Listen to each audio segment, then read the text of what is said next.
ఎక్కడికన్నా పోదామంటే చాలు ఎప్పుడు ఏదో ఒకటి ఉంటుంది. మా అత్తమ్మనేమో ఊరికి పోయింది, మేమేమో ఫంక్షన్కి పోవాలి, ఇంట్లోనేమో నీళ్ళు వస్తాయి. ఇక నీళ్ళు పట్టి ఫంక్షన్ పోయేసరికి ఫంక్షనే అయిపోయింది. ఇంతకీ ఎవరిది ఫంక్షన్ అనుకుంటున్నారా? మీ అందరికి ఆల్రెడీ తెలుసు, ఇన్స్టాగ్రామ్ ఇన్ఫ్లుయెన్స్ అనిల్ గాయత్రి వాళ్ళ పాపది ఉయ్యాల సెరమనీ అవుతుందనమాట. మేము పోయేసరికి ఎక్కడోళ్ళు అక్కడ వెళ్ళిపోయారు. అయినా సరే పాప అంట ఫంక్షన్ మొత్తం ఏడ్చుకుంటుందంట. మేము పోయేసరికి మంచిగా ఆడుకుంటూ నవ్వుతూ ఉంది. ఎంత క్యూట్ ఉందో, లడ్డుగా వాళ్ళ డాడీ లాగా. ప్లీజ్ ఎవరు దిష్టి పెట్టకండి.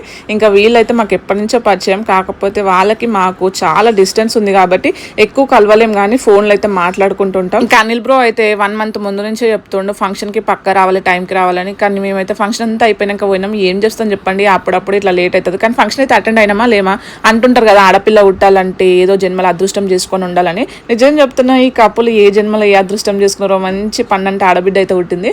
ఇంకా మీ అందరికి తెలిసిందే, మనం ఏడవైనా మనదే రాజ్యం అన్నట్టు ఫీల్ అయిపోతాం కదా. ఇంకా బ్రో అయితే మా కోసం వెయిట్ చేసి అన్నమే తినలేడు కాబట్టి ఇంకా బ్రోకి మా ఆయనకైతే అన్నమే తొడ్డిచ్చేసిన.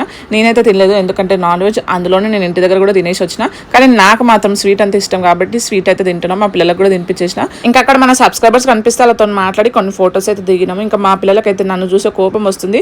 ఏంది మా మమ్మీ పాపను పట్టుకొని వదులుతలేదని కోపం వస్తుంది, కానీ ఏం అంటలేరు.